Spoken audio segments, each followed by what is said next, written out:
Hello दोस्तों, मेरा नाम आनंद है और आज हम बात करेंगे कैलकुलेशन की स्पीड को कैसे बढ़ाएं।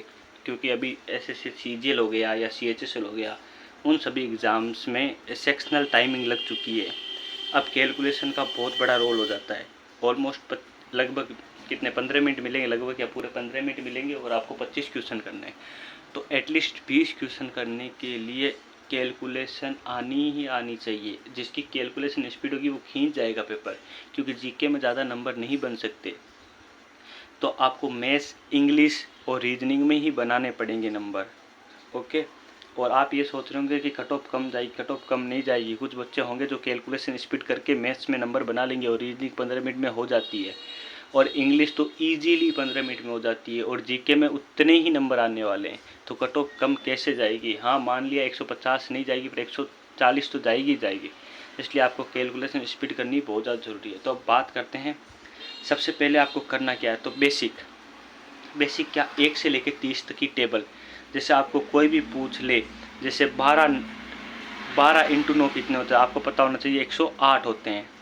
ठीक है, 1 से लेकर 30 तक आपको आनी ही चाहिए, क्योंकि बेसिक टेबल यही होती है 1 से लेकर 30 तक। और फिर भी टेबल में भी कौन से ज़्यादा इंपॉर्टेंट है, देखो ये है 2, 3, 5, 7, 11, 13, 17, 19, 23, 29, 31, 37। ये क्यों है? क्योंकि ये प्राइम नंबर है। ठीक है, अब प्राइम नंबर समझ लो, किसी के जैसे 29 के पहाड़े में कुछ आ रखा हो, जैसे 29 3 87 होते हैं। ठीक है, 87 होते हैं। 29 इंटू 3 29 इंटू 3 87 होते हैं। अब 87 आ गया, अब आपको पता ही नहीं है किसके पहाड़े में आते हैं, तो आप कैसे काट पाओगे? ठीक है, या तो 3 से कटेगा या 29 से कटेगा, और किसी से एक कट ही नहीं सकता। तो ये प्राइम नंबर वाले टेबल भी ज़्यादा इंपॉर्टेंट। अब बात करते हैं स्क्वायर याद कर लेना 1 से लेकर 50 तक। क्यों बताऊंगा क्यों। और क्यूब 1 से लेकर 25 तक करने हैं आपको। ठीक है, पहले 1 से लेकर 10 तक करो, 10 अच्छे से हो जाए। 1 से लेकर 20 तक करो, 20 अच्छे से हो जाए, तो 25 तक कर लो। क्यों? क्योंकि सीआई में, कंपाउंड इंटरेस्ट में, आप जब रेशियो मेथड लगाते हैं, ठीक है, जैसे कोई 5% वृद्धि दर दे रखी है, तो 20 से 21 रेशियो बनता है। तो 20 का स्क्वायर आएगा वो सीधा लिख देगा 400, तो 21 का स्क्वायर आएगा मतलब सीधा लिख देगा 441। तो आपको याद होने चाहिए स्क्वायर। बेसिक क्वेश्चंस में तो आता ही है, जैसे कोई कैलकुलेशन वाले क्वेश्चन आ गए सीधे। मिक्सचर में आता है। मिक्सचर में कौन सा, जब समझ लो 5 लीटर निकाला जाता है, इतना डाला जाता है। ठीक है, रिप्लेसमेंट होता है ना, तब मिक्सचर में काम आता है। परसेंटेज में तो आता ही है, डिस्काउंट में भी आता है। ठीक है, तो ये याद कर लेना। अब है सम फॉर्मूलाज। क्या ये बेसिक फॉर्मूलाज है, ये तो आने ही चाहिए, और बेसिक ये सब में काम आएंगे। ये देखो, ये अलजेब्रा में काम आएंगे, और ये भी अलजेब्रा में सारे काम आएंगे। और इसके अलावा जो भी है ना, a+b का होल क्यूब, a-b का होल क्यूब, वो भी करते रहना। अब फोर्थ चीज़ है learn digital sum and unit digit. इसकी आप क्लास ले लीजिए, क्योंकि कोई भी ट्यूशन हो, हमको पूरी कैलकुलेशन वहाँ नहीं करनी है बैठ के।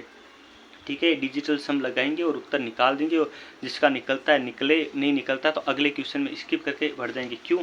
क्योंकि वहाँ पे एवरेज टाइम 36 सेकंड मिलेगा पर क्वेश्चन का। अगर आप डिजिटल सम यूनिट डिजिट नहीं लगाओगे तो आप 15 या मान लो 14 सवाल कर पाए, अगर 1 मिनट का एक सवाल किया, तो वो जस्टिफाई नहीं करेगा आपका पेपर। ठीक है, आपको एटलीस्ट लगभग 20 क्वेश्चन करने ही है सिलेक्शन के लिए प्री में। ठीक है, मेरा प्री CHSL निकल चुका है पिछले साल, इसलिए मैं आपको एज ए एडवाइस दे रहा हूँ।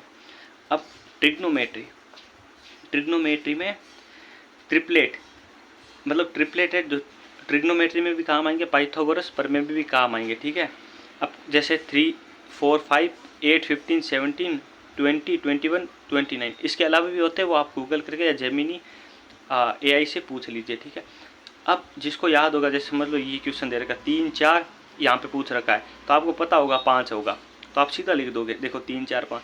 अगर किसी को नहीं पता वो कर्न स्क्वायर ये फॉर्मूला लगा के करेगा। अब आप बताओ, ये फॉर्मूला लगाएगा कितना टाइम? हमको एवरेज ही 36 सेकेंड मिलेंगे, तो ऐसा हो पाएगा? नहीं हो पाएगा। तो ट्रिपलेट याद कीजिए, लगभग 20, मतलब ऑलमोस्ट 15 या बोल सकते 10 ट्रिपलेट याद करके ही जाइए। ठीक है, अब बात करेंगे नेक्स्ट की। और ऐसा नहीं कि सिर्फ SSC के लिए, आप अदर एग्ज़ाम्स की भी तैयारी करते हो तो ये आपके बहुत काम आई, और इसके बिना तो मैथ्स स्टार्ट करना भी बेवकूफ़ी है। ठीक है, अब बात करते हैं कुछ अलग इम्पोर्टेंट थिंग्स की। यह है प्राइम नंबर। अब प्राइम नंबर अभाज्य संख्या आपको आनी चाहिए। कहाँ से, मतलब कहाँ से लेकर कहाँ तक? 2 से लेकर मतलब 100 तक, मतलब 1 से लेकर 100 तक बोल सकते हैं इसको। तो ये रही 1 से लेकर 100 तक की प्राइम नंबर्स या अभाज्य संख्या बोल सकते हैं। 1 से लेकर 100 तक अगर याद हो जाए तो 101 से लेकर 200 तक भी कर लीजिए, मतलब धीरे धीरे डेली आप प्रैक्टिस करोगे तो हो जाएगी, बहुत ईजी है। और ये काम कहाँ आएंगी, मेनली इन रीजनिंग में जो भी सवाल आएंगे नंबर एनालॉजी में, या नंबर एनालॉजी भी बोलते हैं, उसमें बहुत बार पूछा जाता था। हर चौथे पेपर में या हर जो भी आप मॉक लगाओगे ना, तो हर 4th पेपर में या 3rd पेपर में ये पूछा ही जाएगा। मतलब बेसिकली अगर कोई एसएससी की तैयारी कर रहा है तो 2 नंबर फिक्स है यहाँ से, ठीक है। अगर वो 2 साल मतलब 2 या 3 पेपर दोगे तो एक में आएगा ही आएगा। और एवरेज में कैसे, अब आपको पूछ लिया, समझ लो कि 40 से लेकर 50 तक में अभाज्य संख्याओं का एवरेज क्या है। तो अब आपको पता होगा कि 40, देखो 40 ये रहा, 40 और 50 के बीच में 41 आता है, 43 आता है, 47 आएगा। आप क्या करोगे, इन तीनों को जोड़ोगे, 3 का भाग दे तो एवरेज आ जाएगा। तो याद होगा तभी आप लिख पाओगे, नहीं तो आप निकालोगे। तो इतना टाइम ही नहीं है वहाँ पे। और अब आपको है ना मैथ्स अगर स्ट्रॉन्ग करनी है तो सम चैप्टर आपको आनी चाहिए। अगर आप मतलब अभी आप बिगेनर हो तो पहला percentage, average, compound interest, SI, number system, ठीक है, ये चैप्टर आनी चाहिए। परसेंटेज आपकी मतलब शुरुआत में परसेंटेज करेंगे तो वो हमारा दिमाग थोड़ा तेज़ करेगा, उसमें कैलकुलेशन बहुत होती है परसेंटेज में। तो कैलकुलेशन करेंगे तो ये सारे भी काम आ जाएंगे जो अभी हमने पढ़े थे। और एवरेज इसलिए आना चाहिए क्योंकि एवरेज इंपॉर्टेंट टॉपिक है। सीआई वही सेम कैलकुलेशन वाली बात, परसेंटेज और सीआई लगभग सेम होता है। और एसआई भी, ठीक है। और नंबर सिस्टम आपको बताएगा संख्याएं कैसे यूज की जाती है, प्राइम नंबर क्या होता है, होल नंबर क्या होता है, ठीक है। और एक चीज़ है डेली मॉक और उसका एनालिसिस। अब कुछ लोग बोलेंगे कि हमने अभी तक कोर्स पूरा नहीं हुआ है, क्या मॉक दे सकता हूँ या नहीं दे सकता। तो हाँ, आप दे सकते हो। अगर एक भी चैप्टर हो रखा है, जैसे मान लो अपने परसेंटेज कर लिया तो भी आप मॉक दो। अब आप परसेंटेज कर लिया, अब आप नेक्स्ट चैप्टर पर मूव ऑन होगे, तब आप परसेंटेज भूलने लगोगे। और अब जब आप मॉक दोगे ना तो आप कभी वो चैप्टर भूल ही नहीं पाओगे, ठीक है। तो मॉक देना वो सबसे इंपॉर्टेंट इसमें बात करें तो मॉक देना है, ठीक है, पूरे में। Okay, bye.